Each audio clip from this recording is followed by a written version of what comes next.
प्रिय भक्तों, आज की कथा बैकुंठ चतुर्दशी की है। ये वही पवित्र तिथि है जब भगवान श्रीहरि विष्णु और माता लक्ष्मी दोनों एक साथ प्रसन्न होते हैं। कहते हैं इस दिन किया गया एक छोटा सा उपाय भी अगर सच्चे मन से किया जाए तो जीवन के सारे दुख हर लेता है। अब सुनो एक ऐसी कथा जो ना केवल एक गरीब किसान के जीवन को बदल गई, बल्कि उसके पूरे गांव में भक्ति का दीप प्रज्वलित कर गई। भाग 1। जीवन की कठिनाई। गंगा किनारे बसे एक छोटे से गांव में एक गरीब किसान रहता था। उसका नाम था हरिदास। हरिदास के पास ना तो जमीन थी, ना धन और ना ही कोई बड़ी आशा। वो दिन रात मेहनत करता, पर फिर भी उसके घर में अन्न का एक दाना भी मुश्किल से आता। उसकी पत्नी सीता बहुत धार्मिक थी।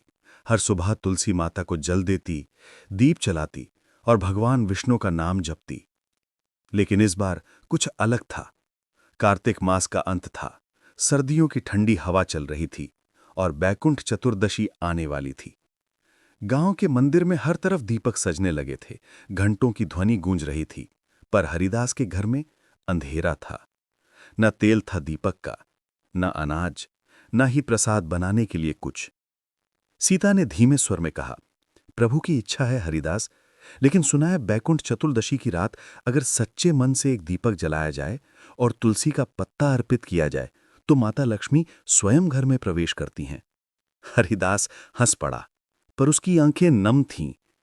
सीता, दीपक जलाने के लिए तेल कहां से लाऊं? और तुलसी का पत्ता भी तो सूख गया है सर्दी में। सीता मुस्कुराई, तो क्या हुआ, हमारे मन का दीपक तो अभी भी जल रहा है। भाग 2। एक अजनबी की सीख। उसी शाम गांव के बाहर से एक साधु आए। सफेद दाढ़ी, चमकती आंखें और चेहरे पर अजीब सी शांति। वे हरिदास के दरवाजे पर रुके और बोले, बेटा, आज बैकुंठ चतुर्दशी की रात है। भगवान विष्णु के द्वार खुलने का समय है। क्या तुम दीपक जलाओगे? हरिदास ने सिर झुका लिया। महाराज, दीपक तो है, पर तेल नहीं। साधु मुस्कुराए, बेटा, जहां भक्ति होती है वहां साधन अपने आप आ जाते हैं। तुम बस निश्चय कर लो कि आज रात भगवान के लिए दीप जलाना है और तुलसी माता को एक पत्ता अर्पित करना है। चाहे पत्ता सूखा हो, पर भक्ति सच्ची हो। इतना कहकर वे साधु आगे बढ़ गए। हरिदास सोच में पड़ गया। कौन थे वो? कोई साधारण संत या स्वयं भगवान विष्णु का संकेत? बैकुंठ चतुर्दशी की रात। रात गहराई। गांव में चारों ओर दीपक जलने लगे। हर घर में आरती की ध्वनि थी, सिवाय हरिदास के घर के। सीता ने मिट्टी का पुराना दीपक निकाला। थोड़ा सा सरसों का तेल बचा था, वही दीपक में डाल दिया।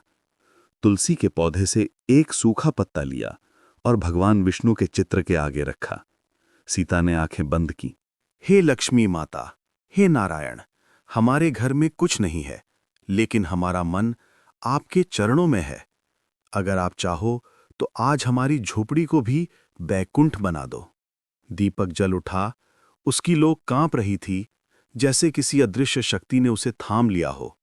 वो छोटा सा दीपक जब तुलसी माता के सामने रखा गया तो हवा की ठंडक गायब होने लगी।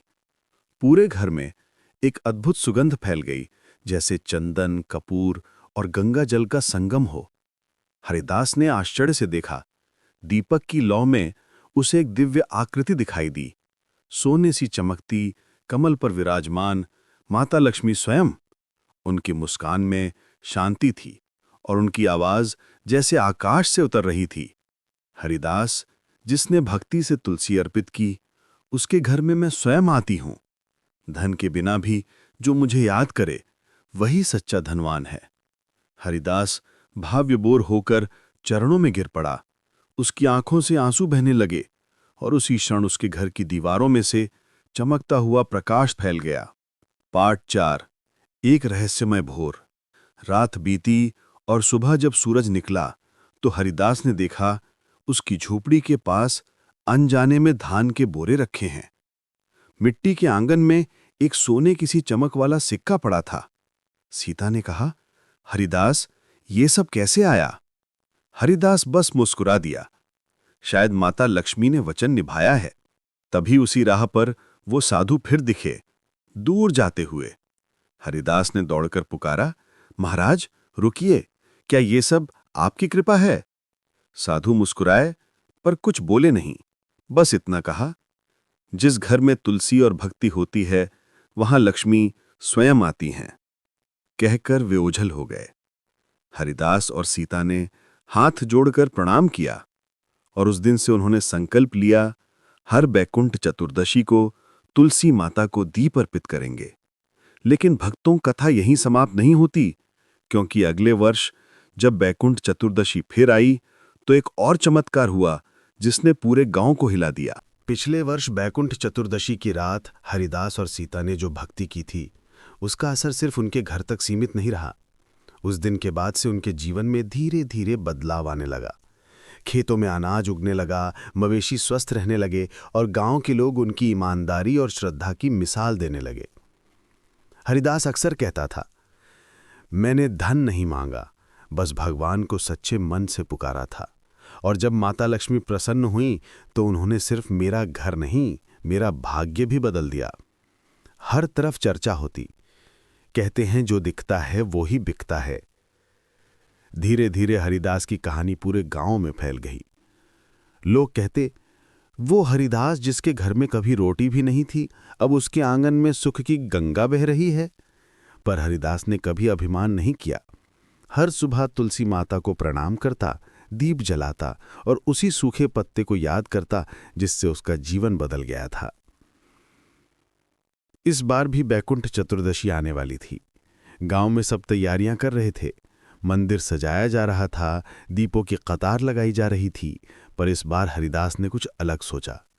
उसने गांव के चौपाल में जाकर सबको कहा, भाइयों, पिछले साल मैंने अकेले तुलसी के आगे दीप जलाया था, पर इस साल हम सब मिलकर एक साथ दीपक जलाएंगे।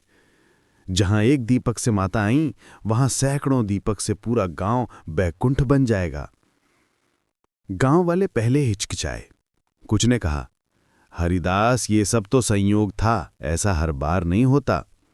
पर सीता ने मुस्कुराते हुए कहा, संयोग नहीं, विश्वास था वो। अगर हम सबका विश्वास एक हो जाए तो भगवान विष्णु स्वयं आकर हमारी परीक्षा लेंगे।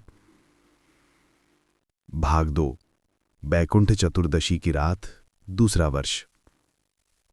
रात आई, वो ही कार्तिक मास, वो ही ठंडी हवा, वो ही तुलसी की सुगंध। गांव के बीचों बीच बड़ा तुलसी का मंच बनाया गया। हर घर से एक दीपक लाया गया और पूरे गांव ने मिलकर तुलसी माता के चारों ओर दीपों का सागर बना दिया। हरिदास ने सबको मंत्र सिखाया, ओम श्रीम ह्रीम क्लीम महालक्ष्म्यै नमः। हर कोई वही जप करने लगा। पूरा वातावरण मंत्रों की गूंज से भर गया। और तभी अचानक हवा शांत हो गई। दीपकों की लौ स्थिर हो गई, जैसे समय ठहर गया हो। आकाश में हल्की सी सुनहरी रोशनी फैलने लगी। गांव वाले घबराए, ये क्या हो रहा है? हरिदास ने आंखें बंद कीं और बोला, माता लक्ष्मी पधार रही हैं। उस रोशनी से एक दिव्य आकृति उतरी।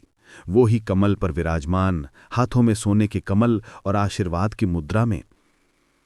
माता लक्ष्मी ने कहा, तुम सब ने आज जो किया है वो भक्ति का सबसे सुंदर रूप है।